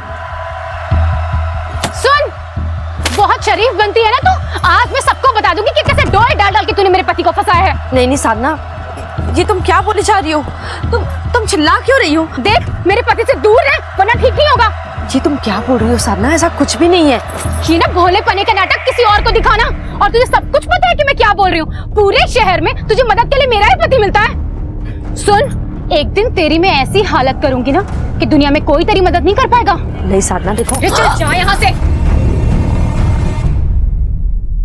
वो बहुत शक करती थी, इस बात से कोमल मैडम बहुत परेशान थी। मंजुल फरसान मार्ट, सामान, ये वही मंजुल है ना जो अपना सामान शशिकला के घर में रखता था? हाँ सर। अब मुझे इस केस की कड़ियां जुड़ती हुई नजर आ रही हैं। सर, ये हितेश के कॉल रिकॉर्ड और मोबाइल लोकेशन। सर, हितेश के मोबाइल के लोकेशन के रिकॉर्ड के मुताबिक जिस दिन कोमल का कत्ल हुआ उस दिन वो पूरा दिन शेयर मार्केट में ही था। सावंत, ये भी हो सकता है कि जो कुछ भी हमें दिखाया या सुनाया जा रहा है हितेश अपने आप को सेफ जोन में रखकर कर रहा हो। फिलहाल एक काम करते हैं, तुम हितेश के बारे में जाकर सारी इंफॉर्मेशन निकालो, मैं उसके बाप करसन से बात करता हूँ। ठीक है सर। तुम्हारी उम्र हो चुकी है, तुम्हारा बेटा फरसान की दुकान पर बैठने में बिल्कुल इंटरेस्टेड नहीं है और तुम चाहते ही नहीं थे कि तुम्हारी बहू दुकान पर बैठे। कहीं ऐसा तो नहीं कि अपनी झूठी आन बान शान के लिए अपनी बहू को ही मार दिया तुमने?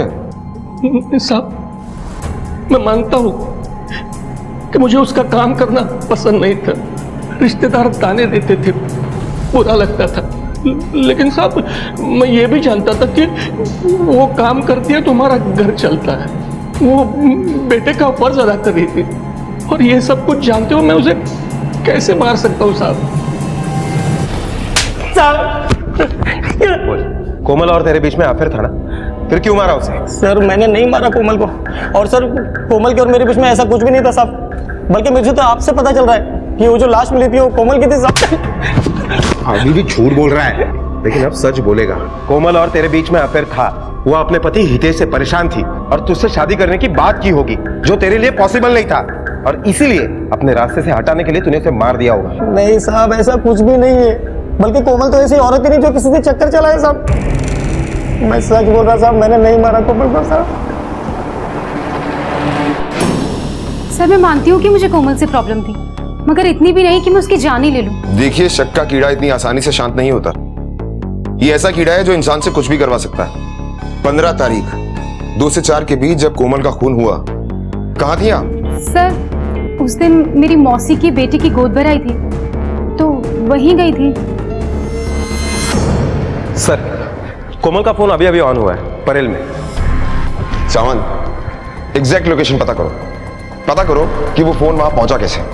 Okay sir.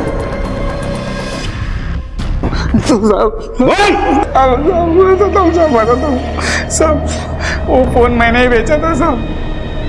सब वो दिन वो लाश उस फोन की वजह से मिली थी साहब। मोबाइल तो इसने मुझे लगा कि मरने वाली मर गई, अब वो फोन का क्या करेगी, और मुझे लालच आ गया इसलिए मैं आपको नहीं बताया साहब।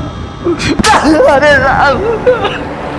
सर कोमल के कॉल रिकॉर्ड में घर वालों के अलावा 2 नंबर मिले हैं, जिसमें से एक नंबर किसी सुशांत शाह के नाम पर रजिस्टर्ड है, जो फोन अभी स्विच ऑफ आ रहा है। लेकिन सर कोमल ने इस नंबर पर 5-6 बार बात की है और कोई भी कॉल 5 मिनट से कम नहीं था। और दूसरा नंबर हेतल के नाम पर रजिस्टर्ड है। ये कौन? सर ये हितेश की सगी बहन है। क्या हितेश की बहन भी है? कोमल मर्डर केस में पुलिस को एक के बाद एक लीड मिलती गई, लेकिन वो हर लीड मानो किसी अंधी गली पर जाकर खत्म होती थी। और अब पुलिस के हाथ एक और सुराग लगा था, और इस सुराग का नाम था हेतल। पुलिस के लिए ये लीड चौंका देने वाली थी, क्योंकि हेतल वैष्णव परिवार की इकलौती बेटी थी, और इतनी पूछताछ के बावजूद भी किसी ने हेतल के बारे में कुछ नहीं बताया था। आखिर क्या वजह थी हेतल की पहचान को छुपाने की? क्या हेतल का कोमल के कत्ल से कोई संबंध था? क्या वैष्णव परिवार भी इसमें शामिल था? आपकी एक बेटी भी है, ये बात आपने हमसे क्यों छुपाई? छुपाई नहीं साहब, बस वो बताना भूल गए। दरअसल हमारी बेटी हेतल हॉस्टल में रहती है। बड़े जिम्मेदार बाप हैं आप, परिवार के नाम पर अपनी बेटी के बारे में बताना भूल गए। ऐसी बात नहीं है साहब, उस दौरान वो यहाँ पर नहीं थी, तो हमने सोचा कि उसका नाम क्यों घसीटा जाए। फिलहाल तो आप लोग ये बताइए कि ये सुशांत शाह कौन है? तुम तो जानते ही होगे, तुम्हारी बीवी उससे बात जो करती थी। बिजनेस के लिए उसे काफी लोगों से बात ही करनी पड़ती थी, तो उसमें से शायद कोई होगा। सुशांत, उसने अभी तक मेरी बेटी का पीछा नहीं छोड़ा था। ये कौन है? सर, शादी से पहले वो मेरी बेटी का बॉयफ्रेंड था। दोनों एक दूसरे से शादी करना चाहते थे, लेकिन मुझे वो लड़का बिल्कुल पसंद नहीं था। न कुछ कमाता था, बस ऐसे ही आवारा घूमता था। इसलिए मैंने अपनी बेटी की शादी हितेश से करवा दी।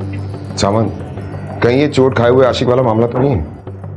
सावंत, एक काम करो, इस सुशांत के नंबर को ट्रेस करो, जैसे ही ऑन हो उठा लो उसे। ओके सर, हमने हेतल के बारे में जब वैष्णव परिवार के पड़ोसियों से पूछताछ की तो ये पता चला है कि कोमल और हेतल के बीच में ना ही भाभी और ननद का अच्छा रिश्ता था, बल्कि वो अच्छी दोस्त भी थी। लेकिन पिछले कुछ दिनों से उन दोनों में अनबन शुरू हो गई, और बात इतनी बढ़ गई कि हेतल ने घर छोड़कर हॉस्टल में रहना शुरू कर दिया। सावंत, आखिर उस अनबन की क्या वजह हो सकती है जिसकी वजह से हेतल ने घर छोड़ दिया? और ये बात हमें हेतल के सिवा और कौन बता सकता है? सर, लेकिन हेतल तो 4 दिन से घर गई हुई है। लेकिन जब हम उसके घर पे गए तो वो वहां नहीं मिली। सर, हो सकता है अपने बॉयफ्रेंड के साथ कहीं गई हो। बॉयफ्रेंड? क्या नाम है उसके बॉयफ्रेंड का? सुशांत। सुशांत? सर, सुशांत के घर पर जब इंक्वायरी की तो पता चला है कि वो 4 दिन से गायब है, और उसका फोन भी स्विच ऑफ आ रहा है। और उसके कॉल रिकॉर्ड से यह भी पता चला है कि सुशांत और हेतल में दिन भर में फोन पर काफी सारे बातें हुआ करती थी। क्या? सावंत, अब मुझे ये केस सॉल्व होता हुआ नजर आ रहा है। सुशांत कोमल का एक्स बॉयफ्रेंड और हेतल का प्रेजेंट बॉयफ्रेंड। शायद यही वजह है भाभी और ननद में झगड़े की, और शायद इसी वजह से कोमल का खून हुआ है। सावंत, ये भी हो सकता है कि हेतल और सुशांत कोमल का खून करके दोनों गायब हो गए। सावंत, एक काम करो, दोनों को ट्रेस करो। अगर एक भी मिल गया तो दूसरा अपने आप मिल जाएगा। ओके सर, हमने कल जब हेतल का बैंक अकाउंट स्टेटमेंट चेक किया तो हमें पता चला है कि कोमल के कत्ल के एक रात पहले हेतल के अकाउंट से ऑनलाइन अहमदाबाद के लिए 2 टिकटें बुक की गई थी, और वो ट्रेन मुंबई से 3:30 बजे निकलती है। सावंत, इसका मतलब ये काम अच्छी खासी प्लानिंग के साथ किया गया है। 2 से 2:30 बजे के बीच में मर्डर किया गया। और एक बात सर, अभी पता चला है कि हेतल का डेबिट कार्ड अहमदाबाद के डिपार्टमेंटल स्टोर में अभी स्वैप हुआ है। इससे पहले कि वो दोनों अपनी लोकेशन चेंज कर लें, दोनों को जल्दी से जल्दी उठा लो। Okay sir.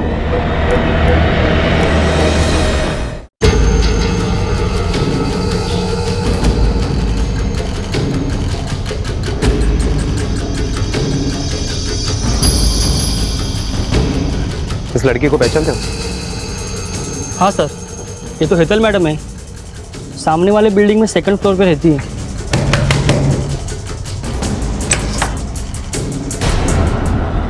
सुशांत शाह?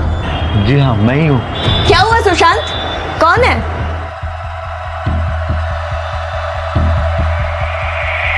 बताओ, क्यों मारा कोमल को?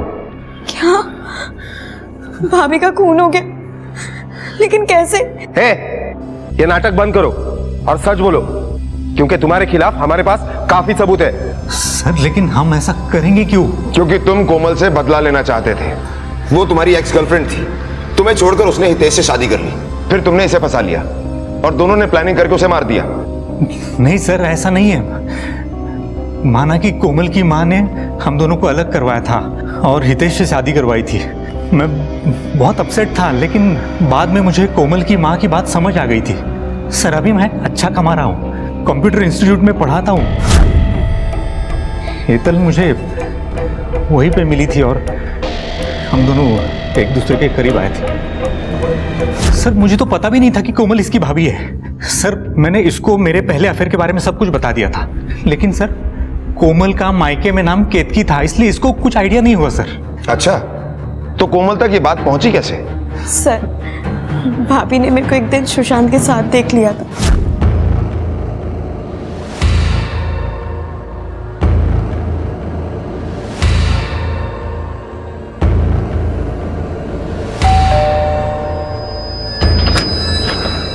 हाय भाभी, एक गिलास पानी दो ना प्लीज। हेतल, तुम्हारे साथ वो लड़का कौन था? वो एक्चुअली भाभी मैं आपको बताने ही वाली थी, वो मेरा बॉयफ्रेंड है। बॉयफ्रेंड? हेतल प्लीज तुम उससे दूर रहना। क्यों भाभी? क्योंकि मैं कह रही हूँ इसलिए, मुझे वो लड़का ठीक नहीं लगा। लेकिन भाभी आप ऐसे कैसे बिना मिले उसे जज कर सकती हो कि वो ठीक नहीं है? हेतल तुम आर्ग्यूमेंट करने के बजाय उस पर ध्यान दो जो मैंने कहा है। और उस दिन के बाद भाभी मुझे हमेशा टोकती रहती थी, इससे फोन पर बात तक नहीं करने देती थी। रीजन कभी कुछ नहीं बताती थी, मेरी पॉकेट मनी तक बंद कर दी थी सर। तब सुशांत ने मुझे कहा कि वो भाभी से मिलकर उन्हें समझाना चाहता है, तो मैं इसे लेकर भाभी के पास फरसान की शॉप पर चली गई। तुम दोनों एक दूसरे को पहले से जानते हो? मैंने इसे भी समझाया, तुम्हें भी समझा रही हूँ कि हेतल से दूर रहो। तुम मेरी बात तो सुनो प्लीज, चले जाओ यहाँ से और दोबारा कभी दिखना मत।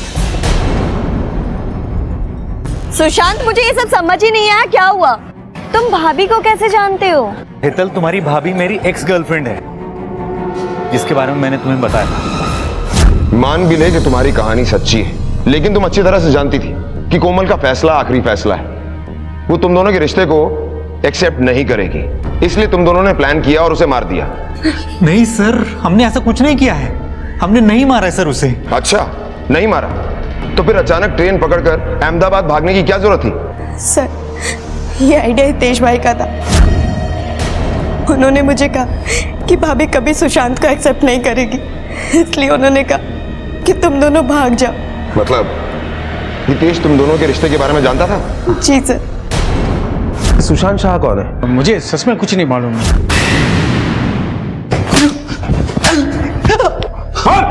जिस लोकेशन पर कोमल का खून हुआ, हेतल और सुशांत वहां से बहुत दूर थे और हमें पूरा यकीन है ये खून तूने ही किया है, क्योंकि तू 15 तारीख को जानबूझकर अपना मोबाइल एक ब्रोकर के ऑफिस में छोड़कर चला गया था और 4 बजे वापस आया था। बोल, क्यों मारा तूने कोमल को? सर क्यों मारा कोमल को? कोमल ने विरार में एक प्लॉट खरीदा था। नहीं दूंगी, मार दो मुझे, मारो।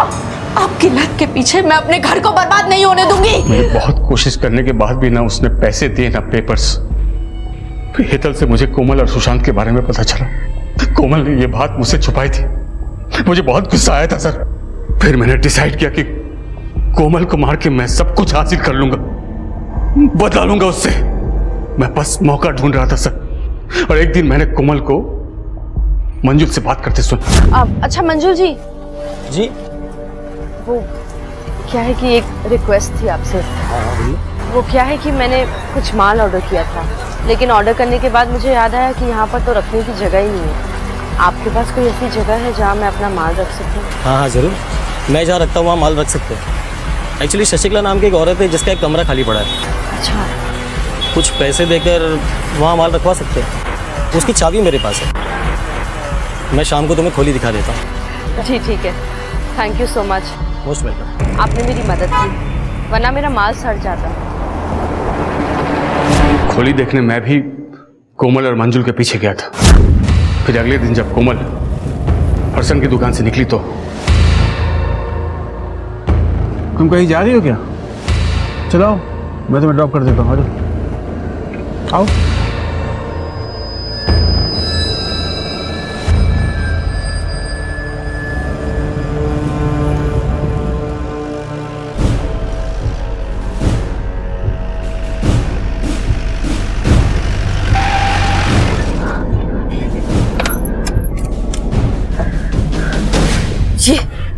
ये कौन सा रास्ता है और तुमने गाड़ी क्यों रोक दी? ये रास्ता सीधा ऊपर जाएगा। अगर तूने अब भी मुझे प्लॉट के पेपर्स और पैसे नहीं दिए तो। नहीं दूंगी, नहीं दूंगी, मैं कभी नहीं दूंगी तुम्हें। जो करना है करो, नहीं दूंगी मैं।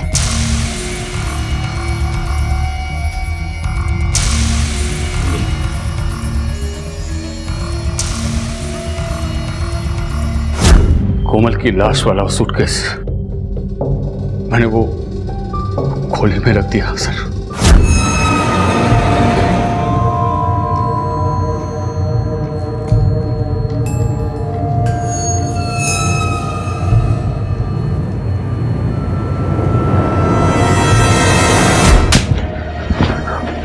एक वो थी जो तुझे और तेरे घर वालों को पाल रही थी और तूने उसे ही मार दिया और अपने परिवार वालों को सड़क पर ले आया, और इस बात का तुझे जरा सा भी अफसोस नहीं है। जिसने अग्नि को साक्षी मानकर कोमल की रक्षा करने की कसम खाई थी, उसी ने उस हंसती खेलती और जिम्मेदार औरत की जान ले ली। एक माँ से बेटी, बेटी से माँ, और खुद अपने बूढ़े माँ बाप के जीने का सहारा छीन लिया, सिर्फ और सिर्फ अपनी जुए और लॉटरी की आदत की वजह से। पुलिस ने शशिकला के रहने का इंतजाम एक वृद्धाश्रम में कर दिया है, क्योंकि इस हादसे के बाद वो अलग थलग पड़ गई थी। और हितेश को कोमल के कत्ल के लिए आईपीसी की धारा 302 के तहत गिरफ्तार किया गया है। जीवन से उम्मीद रखना गलत नहीं है, लेकिन अगर वो उम्मीद मेहनत करने की बजाय काम चोरी और रातों रात अमीर बनने की सोच पर टिकी हो तो सफलता का तो पता नहीं, लेकिन गुनहगार बनना तय है। इसी विचार के साथ अब मैं अनूप सोनी आपसे विदा लेता हूं। फिर मुलाकात होगी अगले एपिसोड में एक और चौंका देने वाले केस के साथ। तब तक अपना और अपने परिवार का ख्याल रखें और देखते रहें क्राइम पेट्रोल डायल 100। सबक एक को सीख हम सबको। जय हिंद। CID के और भी मजेदार और सस्पेंस से जुड़े एपिसोड्स को देखने के लिए हमारे चैनल को सब्सक्राइब करें और बेल आइकॉन दबाना न भूलें।